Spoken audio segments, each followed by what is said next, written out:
Welcome to Martini Time. Boy, my light's on? Yeah, okay. Seems a little darker. It's darker outside. But then wait, tonight's daylight saving time. So we earn it. We get some time tonight. We manufacture time. Isn't that interesting? So anyway, welcome to Martini Time. And my wife is back from her stint in the hospital. I just learned, I looked it up, and I realized that stint is, there's two different stints. There's S-T-I-N-T, which means a stint in a hospital, a stay, a stint in the army or a stint in the hospital would be a stay of a particular length of time. And then when you go have a stint in the hospital, you can get a stent. S-T-E-N-T in that artery to keep to keep the tunnel open so the traffic can flow through. So anyway, she got a stent so the traffic can keep flowing, so the life can keep flowing, and that's good. And I was reminded of, and so one friend brought dinner. We came back at noon. So we had a pre-cooked dinner. One friend brought, and then this evening somebody else just brought a casserole, and some flowers have come in, and people are calling, and I was reminded of my mother-in-law, my wife's mother, when she was alive and lived in this house, and she had a number of stints in the hospital. And when she came back and recuperated, she would be in the room over there, and all her friends would come and sit with her, and she had a grand time. And I really thought that she liked getting sick because she had visitors, because she didn't get out much. So everybody came to see her and made her feel very special. And that's, and I was thinking, that's such a great thing, particularly in communities where people know your name. And when somebody gets sick, the food and the flowers and the people come and they call, and then after you recover, they're all gone. And you don't feel so special anymore. So, but for a while, you're special for a day or a week or whatever, and that's really great. It's part of the healing process, I really feel. Being recognized and being cared for and being special. Being special, and we just don't feel special today. All of us, it seems like all of our suffering, all of our discontent comes from the lack of feeling special or feeling the specialness we deserve. Like we deserve some specialness, we don't get it, and so there's a lot of it's an interesting, and I look at this a lot, trying to understand consciousness, trying to understand how the mind works, its operating system. Because if I can understand my operating system, there's only one mind, one operating system. The Buddha called it the laws of old age, suffering, and death. In other words, the laws of being somebody. The laws, when you believe yourself to be a something, a thing, a noun, that those laws kick into that structure the whole world you live in. So then you fluctuate from being special and not special. You see, it becomes like the roller coaster ride. Oh, I really feel special, and then I don't feel special anymore. What happened? Oh no! And then you try to get to feel special again, and it's kind of like this. You see. The laws of specialness are based on the law of believing yourself to be something. And if you're something, you want that something, that me, to be the one something, the unique one. You see, that's what being special means. Queen for the day, special for the day. You see. You win the lottery. Oh, I'm the unique one. I win the sports. I win the Olympics. I win a football game. I win dominoes. I win poker. You win anything. I'm special, number one. You see. So this whole idea of specialness basically is a desire to be number one. The unique one, just for a moment is, oh God, just for a day. Oh, the one, you see. Trump runs his whole life on being unique one, you see, at the top of the tower. The unique one, the golden one, you see. That's basically what drives him, what's driven his whole life, and drives his president. Make America unique again really means make Trump again unique again. So this is all based on the fear of being not special, of losing, you see. So you got the winning, but you can't have winning without losing. So there's the winning and the losing. And the loser, the more deep you to go, the more you want to go up higher, And so the roller coaster is a great analogy for that. Being special and not special, and struggling to be special again. But this all basis goes down, if you just, peel back all the layers, you're getting down to the desire to be the unique one. And you can go to the Bible to find that with old Yahweh back in the Old Testament. I am the God that has no second, no God before me. Love me, have no God before me, which means I'm the unique God. I'm the unique one. And then when Jesus came along, Jesus is the unique one, you see. The one without a second. Never happened before, never will happen again, you see. So this desire to be when a baby's born, this is the unique one. Everybody just looks at this baby. Oh, when the new mother has a new baby, and everybody just, what a unique one. What a unique baby. What a unique, if you get a new dog, what a unique dog. Everybody looks, you see. So when we get the unique one, or we become the unique one, it's kind of like for a moment, we're at the center of the hub, the center of the circle.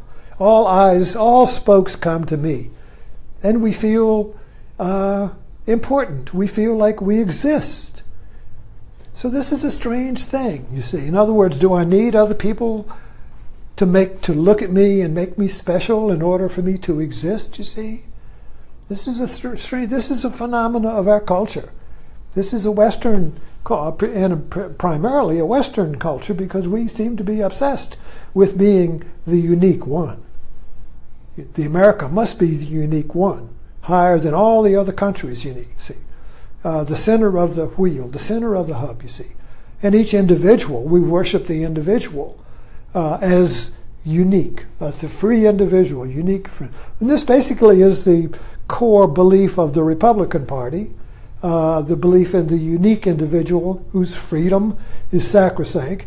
And so it's always against the forces of liberalism, secular humanism, and government that's trying to take away that special, unique feeling, you see. So it's all based on a feeling of existing, a feeling of being the unique one. So I find that interesting. Just like with these martini glasses. It's really a metaphor for that. My uncle collected martini glasses. Got 500 of them, and I think there was only 3 repeats in the whole bunch. Here's a unique chicken. And so every martini glass he got, this for a moment, this was the unique one, and it just lit up like the Holy Grail. And then you put it on the shelf, and now it's just one of the many. But when he saw it and he bought it, for a moment, that was the special one. There was no other martini glass like that before, you see. Just like no other Christ before this, no other martini glass. So we work with this metaphor all the time.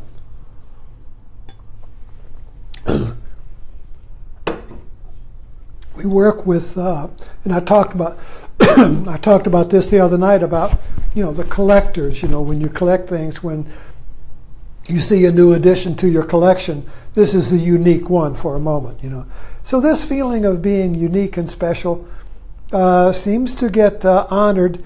Basically, it's a ritual. I know here in the rural area, it's a ritual. When somebody gets home while they're in the hospital, people go and take flowers, makes them feel unique, special, not forgotten. And they come home and people visit, and this is a great thing. It's compassionate and it's loving. I'm not faulting anything here, but it is, and I think we all know we're all on either side of this. We're all having been sick and become feeling, we get uplifted again by our community and friends and family. But then things go back to normal again pretty soon, you see. And you wonder where all the specialness went. I was watching a Brit movie that was a period. A lot of the Brit mysteries we watch are period movies. And this one was taking period mysteries. And this took place between 1945 and 1950, in those 5 years after the war. And they were talking about where did all the vitality and the life that we felt during the war, when life was threatened, when we were being bombed and people were dying. And now everybody returned from being special, from being their special jobs, their heroic jobs, where everybody was special. They returned to being accountants and secretaries and housewives. And where did it, it was kind of like, where did it all go? What happened to those magical days of World War II when everybody was special? Because death was so close. And so maybe it's when death gets close we get special. We feel special when death gets close. That's what going to the hospital is all about. So you go to the hospital because death is close. And so it's ironic, you see, that when death is not close, everything just kind of goes into this everyday humdrum of life, you see, and we're falling back into the ritual of life, and nobody's special. I know maybe, but our specialness is dependent upon other people being not special. But when death is close, everybody is special. See, it's not. So I'm looking at the different types of specialness here. The specialness that comes when death is close, like, for example, during World War II, when the whole society works together like a colony of ants to defeat the invader. You see, everybody, no matter what their job, is special because there's a sense of wholeness. There's a sense of society where everybody's doing their part. Everybody, the highest and the lowest. Nobody's special. When nobody's special, everybody's special. Isn't that interesting? When everybody on a team is working towards one goal, of course some people on the team or the group are higher up in their salary or their function or their authority, but they realize that the janitor and the president are all equally special. And why? Because there is a reference to the whole. But when that reference to the whole is lost, then specialness takes on a different law. Now you have to be special by being above somebody else who's not so special. So your specialness then begins to depend. It's a relative specialness. It's relative to somebody else being not special. So I'm good because somebody else is lower or bad, you see. And now we get into Facebook. So now we get into relative specialness, My specialness depends upon other people not being special. So I raise my hand, say, I'm special, look at me, look at me, look at me, you see.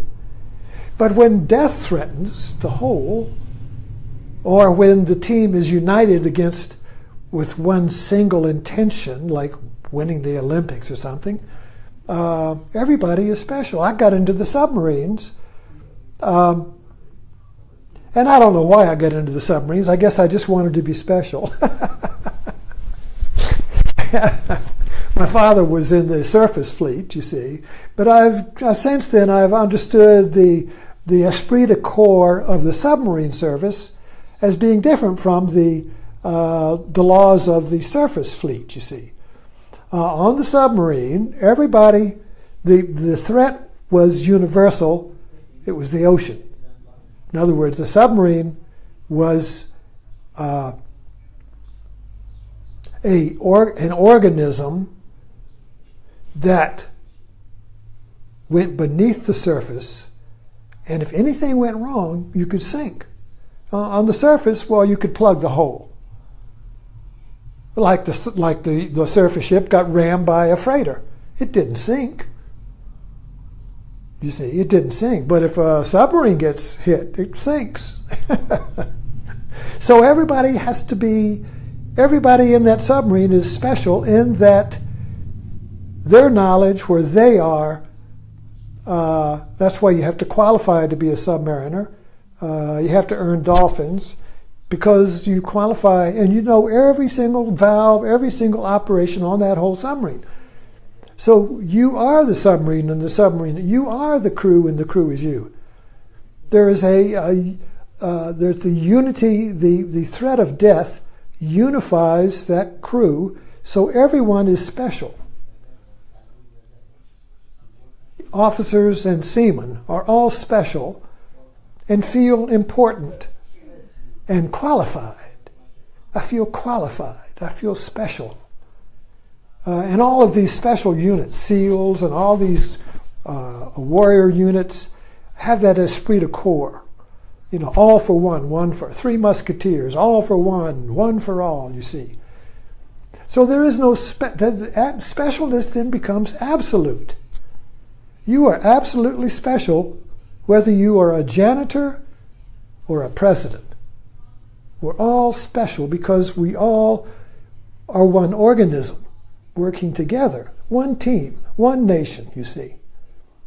But that only happens when there is something that creates that organism, that unity, you see. A lot of times we artificially try to create that unity to create that cohesiveness. Trump tried to do it by saying, the immigrants are coming, man the walls, put the walls up, make us special because we're inside the walls. We're special because they're outside. Well, see, that doesn't work. That's a phony specialness.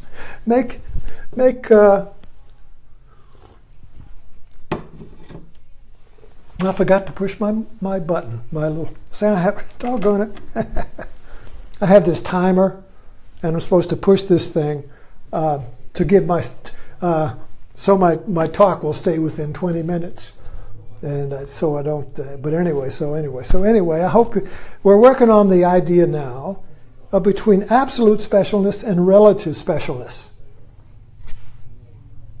Absolute specialness means everyone is absolutely special, no matter what your function is, because you're part of a whole.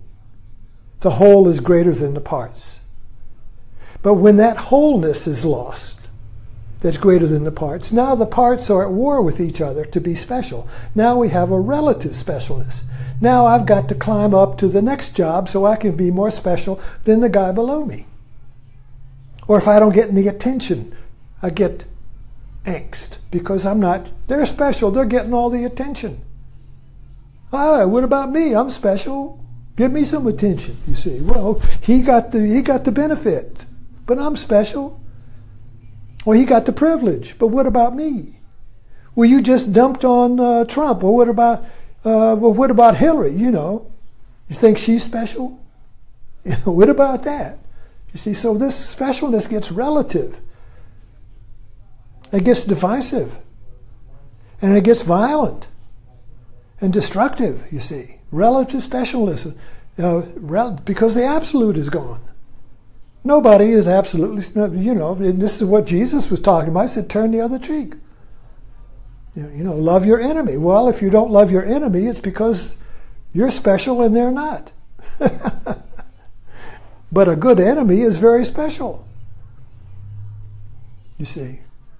So this idea of specialness that is absolute comes from a reference to a unity that is greater than the parts. But you can't see that unity because it has no form. All the parts fit into it. The part has form. The parts have form, but the unity doesn't. You don't see a unity walking around there. You can't see the whole when you're a part. All you see is other parts. So what unifies you and makes you work with the other parts? All of the parts are special in this machine. If you take one part out, the whole thing falls apart. My wife goes to the hospital, every part of the body is special. You take one out, it starts to fall apart. Because it's but the blood cells, they look around and see all the other parts, they don't see the whole body. The part can't see the whole. Because it's a part, it's within the whole. You see.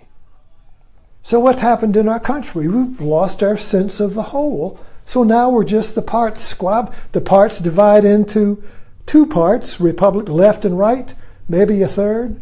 And then that breaks down into subparts, all of which are fighting each other. All of which are battling to be special, to be the number one part, to be the whole, to reclaim the crown of being the unique one, you see. I am that. I am the unique one. My group is the unique one. My religion, my party, my guy, my candidate, my Trump is the unique one. You see how that breaks down? This is the disintegration of society. This is the disintegration of America. Anyway, thanks for dropping in, and I'll see you tomorrow.